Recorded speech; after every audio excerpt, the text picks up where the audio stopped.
BFM Business présente la grande interview. 19h39, l'invité ce soir de la grande interview, c'est le député de la France Insoumise de Seine-Saint-Denis, président de la commission de finances de l'Assemblée nationale. Bonsoir Éric Coquerel. Bonsoir M. Coquerel. Alors ça y est, dans un peu plus de 48 heures, on en aura terminé avec l'examen du texte sur les retraites à l'Assemblée. Est-ce que vous pouvez nous éclairer sur l'objectif de LFI et de la NUPES qui maintiennent encore des milliers d'amendements et qui par ailleurs ont contribué à faire rejeter l'article 2 et l'index des seniors? Exercer nos droits de parlementaires. Vous savez que le droit d'amendement, c'est le droit premier d'un parlementaire, il est constitutionnel. Donc le gouvernement a voulu faire passer un projet d'une réforme dont chacun conviendra qu'elle a une ampleur importante, qu'elle d'ailleurs concerne les années à venir, sur un outil législatif qui ne correspond absolument pas à cela. D'ailleurs, on verra, parce qu'il sera peut-être anticonstitutionnel, pour une bonne raison que je vous explique en une seconde, c'est que théoriquement, un projet de loi de finances de la sécurité sociale rectificatif, ça concerne le budget en cours de la sécurité sociale qu'on veut rectifier. Et là, c'est une réforme des retraites qui va durer sur des années.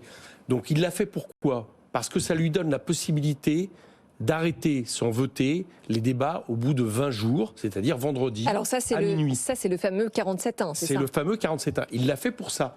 Et après, il se retourne vers les oppositions qui veulent débattre du texte de manière normale, qui déposent des amendements. Je vous fais remarquer que 20 000 amendements, c'est moitié moins que le nombre d'amendements qui avaient été déposés pour la dernière réforme des retraites en 2019. Enfin, quand on sait qu'on a que 15 jours pour en débattre... D'accord, mais c'est pas... Alors d'abord, c'est pas nous les responsables d'un outil qui est absolument antidémocratique. Et deuxièmement, ce que moi je dis au gouvernement, c'est qu'il a tout à fait la possibilité de ne pas exercer, de ne pas activer ce 47.1. Il peut très bien prolonger. Il pourrait prolonger de 2, 3, 4 jours. Et je vous fais remarquer en plus de ça, c'est que non seulement ces 20 jours faisaient en sorte qu'il y avait 12 jours de débat parlementaire avant vendredi, mais figurez-vous qu'on lui a demandé d'ouvrir le week-end, ils n'ont pas voulu. On leur a demandé, le Parti socialiste a demandé de déplacer sa niche parlementaire qui était prévue le jeudi, ils n'ont pas voulu.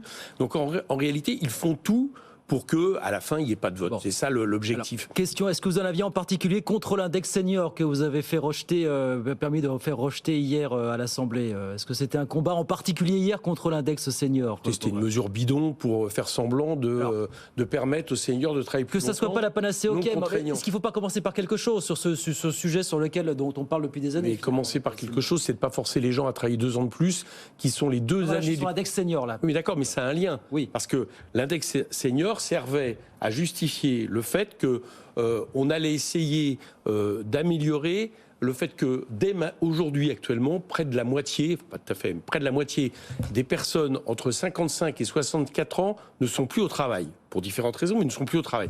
Donc on va essayer d'améliorer ça. Pour faire ça, on va essayer de faire en sorte que les entreprises les conservent davantage. Bon. Et là, vous attendez à des mesures éventuellement contraignantes, des choses comme ça. Or, c'est un index senior qui fait que d'ailleurs, on s'est rappelé qu'il y avait un index égalité salaire homme-femme, parce qu'il dure depuis des années, il a quasiment eu aucun effet.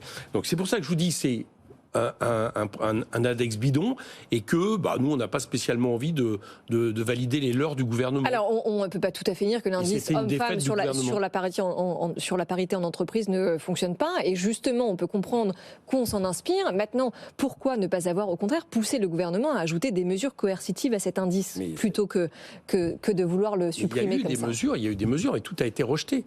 Et je vous fais remarquer une chose, c'est que si on veut, par exemple, avoir des mesures coercitives, d'abord, premièrement, je vous dis, là, ça commence, là, on est philosophiquement pas d'accord avec le gouvernement. On ne pousse pas les gens à travailler, à partir à la retraite 2 ans plus tard, donc à travailler 2 ans de plus, encore une fois, dans les années où, en général, vous n'êtes pas au mieux de votre forme, quoi. Les 2 dernières années avant la retraite, c'est pas les années où vous êtes dans une santé éclatante qui fait que vous êtes le plus efficace, qui fait que vous n'êtes pas fatigué. Par contre, à l'inverse, souvent, c'est les 2 meilleures années de retraite, puisque la moyenne de l'âge de vie en bonne santé, c'est 63 ans chez les hommes, 64 ans chez les femmes. Donc, dans les 2 cas, les salariés perdent. Ils sont obligés de travailler. Mais vous êtes d'accord pour dire que cette moyenne, elle ne fait qu'augmenter. On vit de plus en plus vieux et de plus en plus en bonne santé. Et alors ? Vous trouvez que c'est pas bien Je dis juste qu'un système de répartition. D'accord, on va y venir. Mais pour qu'il soit équitable. Philosophiquement, est-ce que ça vous pose un problème que les personnes, notamment en carrière longue, du fait justement si on a un souci de déficit et que tout repose sur les actifs et qu'on laisse une dette aux générations futures, évidemment que ça pose un problème. On puisse bénéficier de quelques années en plus, et si possible en bonne santé, c'est toute la question, à la retraite. Voilà, moi je l'assume. Je pense que le progrès humain, c'est à la fois un travail pour tous, ça c'est important, le droit à un travail pour tous, mais en même temps, le fait surtout pour les métiers difficiles, les métiers pénibles, qui sont la très grande majorité des métiers dans ce pays, à la fois de faire en sorte que on ait un temps de repos, on ait un temps où on fait d'autres activités plus importantes, parce qu'on l'a gagné avec la productivité qui augmente, parce qu'on l'a gagné en produisant des richesses toujours plus importantes. Donc ça, c'est la philosophie. Maintenant, j'en viens aux chiffres. Figurez-vous, et le corps le dit très bien, alors le corps dit beaucoup de choses. Mais... Non, il y a une chose qu'il a répété encore au Sénat et que son président avait répété devant moi à l'audition que j'avais organisée à l'Assemblée. Il explique que les retraites ne coûteront pas plus cher, d'accord ? Il n'y aura pas plus de dépenses pour les retraites en 2030, etc. Même elles vont fléchir à partir, selon les scénarios, 2035, 2040, mais elles vont finir par fléchir. Sur la base d'hypothèses qui sont un peu bidons aussi, pardon, quand même. L'hypothèse de croissance et les hypothèses. Le corps reprend les hypothèses de croissance du gouvernement. Oui, non, parce que c'est le gouvernement qui a expliqué 4,5% de chômeurs, c'est le gouvernement. Qui y croit ? Vous y croyez, vous, monsieur Coquerel ? Je sais pas. Attendez, le gouvernement nous fait des prévisions où il a imposé plusieurs, on y reviendra, plusieurs paramètres, et vous me dites elles sont bidons. Alors si elles sont bidons, de quoi parle-t-on ? Je suis d'accord avec vous. Et vous avez raison de souligner, c'est que vous avez une excellente tribune aujourd'hui dans le journal Le Monde du démographe Lebrac qui conteste les chiffres en termes démographiques et qui dit que les scénarios sont même très certainement trop pessimistes, etc. Mais je reviens quand même sur ce que dit le corps. Admettons même que ce qui est annoncé en termes de déficit soit exact. Ce que dit le corps, c'est que les dépenses en termes de pourcentage du PIB ne coûteront pas plus cher. Le problème, ce sont les ressources. Eh bien justement, parlons-en. Nous, ce qu'on pense, c'est que, au lieu de faire travailler les gens 2 ans de plus, allons chercher des ressources supplémentaires. Et les ressources supplémentaires, c'est pas sorcier. Tout passe dans la question de la répartition des richesses, comment vous partagez la valeur ajoutée. Est-ce que vous alimentez toujours plus les dividendes, par exemple, ou est-ce qu'à l'inverse, eh bien, vous décidez de imposer aux dividendes la même cotisation qu'au revenu du travail. Vous voyez, je vous parle de cotisation, pas de fiscalité. Eh bien, figurez-vous, cette proposition-là, ça rapporterait 20 milliards. Et donc le déficit serait déjà résolu. Bon, et puis en plus, on peut imaginer créer de l'emploi, augmenter les salaires. Mais vous savez, une vraie égalité salaire de salarial homme-femme, ça rapporte 8 milliards. Vous savez ce qu'on dit ? On dit les dividendes sont les investissements de demain et les emplois d'après-demain. Vous savez, c'est pas vrai. Mais pourquoi vous dites que c'est pas vrai ? Parce que depuis que Helmut Schmidt a fait cette déclaration au Premier ministre allemand, qui n'est pas de votre génération, mais qui est lui, c'était depuis qu'il a fait. Alors c'était les profits d'aujourd'hui sont les investissements de demain. Les investissements de demain et les emplois d'après-demain. Sauf que ça s'est pas révélé vrai, parce que ça fait 30 ans que le chômage de masse a augmenté dans à peu près tous les pays, et que là, depuis quelques années en France, mais là, le chômage baisse. Donc la réalité n'est pas là. C'est-à-dire qu'on a une explosion des dividendes, dont je rappelle, vos auditeurs le savent sûrement, mais que c'est une utilisation du profit un peu particulière, parce que c'est pour alimenter uniquement la rente capitaliste. C'est pas pour investir. Donc on a une explosion des dividendes qui est sans commune mesure avec l'augmentation des investissements qui tend même à baisser depuis quelques années. Donc ce que vous dites n'est pas vrai. Et ce qu'on constate, c'est que par contre, ces entreprises reversent en dividendes et que inévitablement, cette part des richesses nationales qui part vers le capital, elle manque aux revenus du travail, et notamment aux retraites. Bon, Éric Coquerel, de toute façon, ce que vous dites, vous, c'est que cette réforme, elle ne passera pas. Est-ce que vous pensez qu'elle ne passera pas parce que vous mettez cette pression au gouvernement avec ces 9000 amendements qui restent, ou est-ce que vous pensez que c'est la pression des syndicats C'est d'abord la pression sociale. Donc la pression sociale. Bon, d'abord parce que... Donc la pression des syndicats. Oui, bien sûr. Pas la vôtre. Lancée par l'intersyndicale. Mais oui, mais j'ai pas de problème à vous dire ça. La pression du peuple. Qu'est-ce qui se passe, en fait ? C'est qu'on a 70% des Français, ça reste à peu près stable, opposés à la projet de réforme, plus de 90% des actifs, 9 actifs sur 10. Donc les syndicats ont montré qu'ils étaient capables de matérialiser ça dans la rue, avec des manifestations, on peut closer sur les chiffres, enfin qui sont monstres, les manifestations historiques. Moi, je ne connais pas un seul gouvernement de la Ve République qui, au bout d'un moment, a tenu face au peuple. C'est-à-dire que quand la démocratie sociale, ça exprime quelque chose, et quand vous avez un tel mouvement, il y a le moment où ça bascule. Je pense que ça va basculer à partir du 7 mars. C'est-à-dire l'appel de l'intersyndicale à une grève générale le 7 mars, potentiellement reconductible, c'est de nature, à mon avis, à inverser le rapport de force. Et comme, je vais y venir, comme au niveau de la Macronie, les gens, une partie n'est pas vraiment convaincue, parce qu'ils rentrent dans leur circonscription, ils ont des manifestations qui sont plus importantes que le nombre d'électeurs qui les a élus, ça les inquiète beaucoup. Raison peut-être d'ailleurs qui explique pourquoi il y avait peut-être 50 députés de la majorité qui n'étaient pas là hier pour le vote de l'article 2. Alors, nous, on est mobilisés, c'est curieux, ils ne sont pas mobilisés pour défendre leurs réformes. Moi, je pense qu'il y a peut-être matière à avoir d'autres victoires et surtout à ce que le mouvement social arrive à faire entendre. Enfin, juste, pardon, mais ça fait 30 ans qu'il y a des réformes sur ce sujet des retraites et ça fait 30 ans que les réformes, elles passent malgré les mouvements dans la rue. C'est pas passé. 2019, c'est pas passé. La seule réforme, vous avez dit, il y a une réforme. 2019, c'est pas passé, oui. C'est 2010. Mais 2019. C'est vers 49, oui, grande mobilisation. Voilà. Non, 2019, c'est parce qu'il y a eu aussi, si on regarde un peu l'histoire, il y a eu aussi des mobilisations très importantes. Oui, nous, on a fait notre travail à l'Assemblée. In fine, c'est passé au 49-3 avant. Qui a fait que ça ralentit. Oui, elle n'est pas passée. Alors, certes, il y a eu le Covid, mais c'est aussi parce que la mobilisation a été telle qu'ils n'ont pas pu la faire passer en aussi peu de temps. Je dis simplement qu'à part, il n'y a qu'une réforme des retraites qui est passée, j'allais dire, malgré une mobilisation historique. Sous Nicolas Sarkozy. C'est Sarkozy. Oui. Le moins qu'on puisse dire, c'est que ça lui a pas bénéficié 2 ans après. Non. Parce que je pense qu'il y a une partie de sa défaite. Là, en l'occurrence, on n'a pas d'enjeu de réélection après avec Emmanuel Macron. Non, mais je pense que Sarkozy a résisté. Je pense que pour la démocratie, c'est pas bon aussi. Excusez-moi de me placer là-dessus, parce que c'est pas bon à un moment donné de vouloir contraindre un peuple, alors surtout dans une année économique. C'est d'ailleurs pour ça que même le patronat est pas. Franchement, pas en soutien actif du gouvernement. On est dans une année économique hyper difficile, on le sait, et on se met un an de tension, on se met une tension sociale de ce point de vue-là. Je trouve que c'est pas raisonnable. Je pense que Mme Borne devrait reprendre son projet, et puis on en reparlera plus tard, et nous on a des solutions, on les mettra sur la table. J'entends ce que dit le député que vous êtes, mais imaginons, vous voyez les concessions que fait le gouvernement LR, en ce moment on l'a vu encore hier, sur les carrières longues. Vous êtes capable de me dire combien de personnes ça Je ne sais pas, mais imaginez que dans, quelques ça moins de 30 000 personnes dans les gens de carrière longue. J'entends bien. Non, je parle de marchandage politique. Une année de cotisation en moins, mais tous verront quand même leur âge de la retraite prolongée. On est d'accord. Je vous dis, voilà la concession qu'a fait la majorité relative à LR hier. Si dans quelques semaines à l'Assemblée, il se trouve qu'il y a une majorité pour voter ce texte. Qu'est-ce que le député que vous êtes dira dans ce genre de situation ? Je pense qu'on arrivera à éviter cette situation avec la mobilisation sociale. Et si ça arrive, monsieur... Je vais vous dire pourquoi ça va continuer à s'entretenir.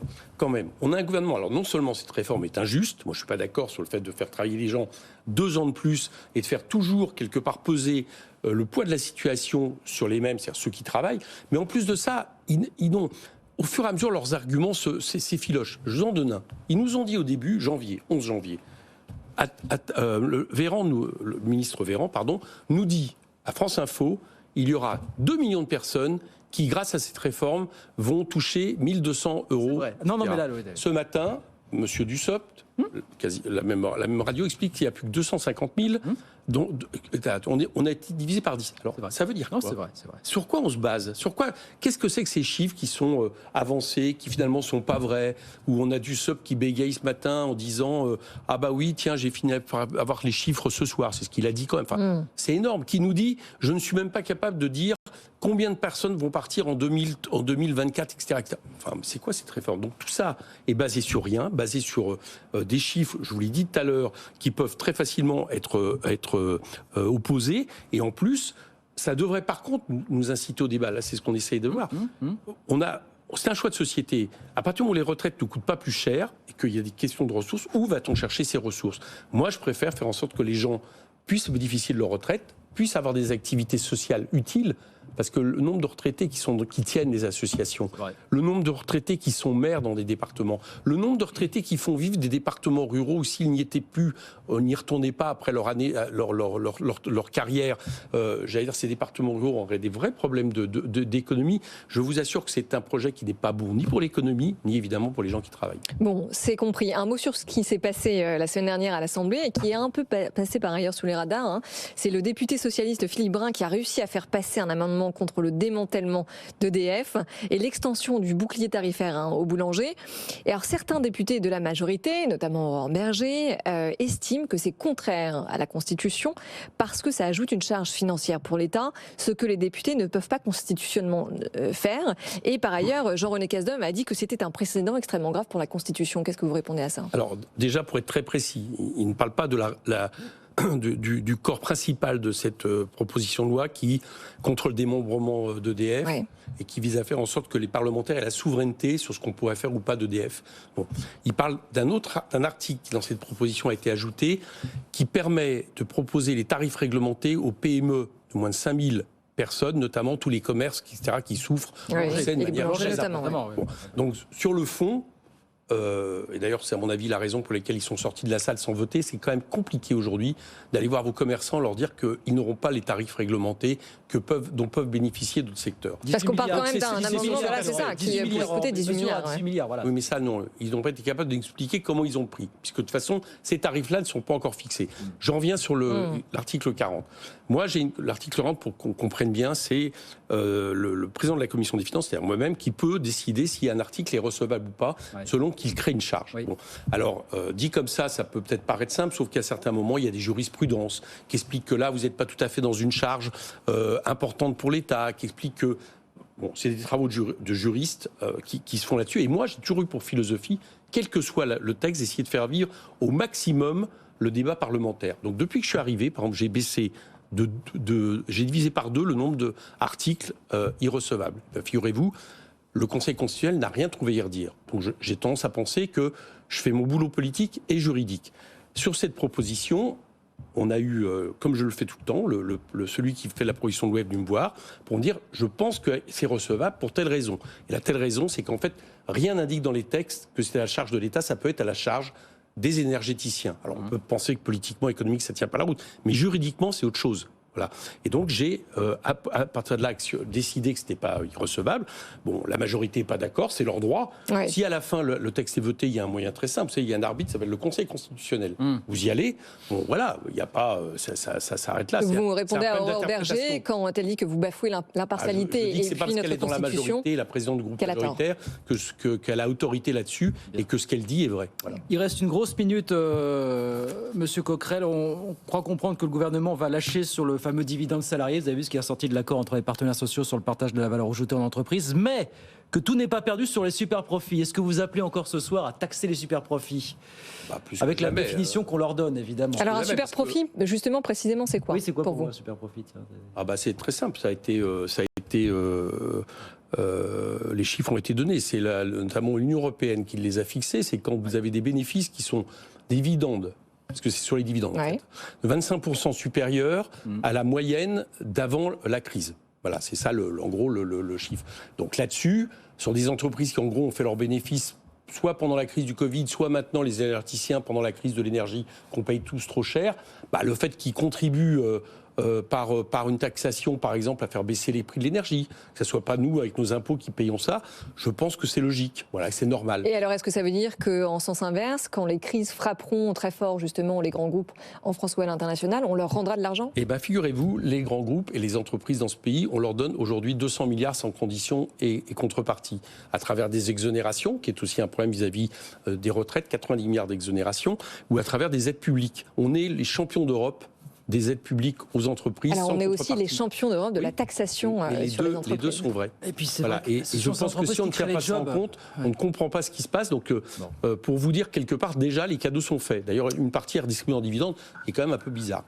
Et ben voilà pour cet entretien. Merci beaucoup Éric Coquerel d'être passé nous voir. Bon courage pour ces 48 heures qui nous restent à l'Assemblée, évidemment. Député de la France Insoumise de Seine-Saint-Denis, président de la Commission des finances de l'Assemblée nationale. Merci beaucoup d'être passé nous voir. 19h57, c'est fini. Voilà, mais la bonne nouvelle, c'est que si vous souhaitez revoir cette émission, c'est à retrouver sur vos écrans, ça s'affiche en replay ou sur bfmbusiness.fr et l'ensemble de nos plateformes.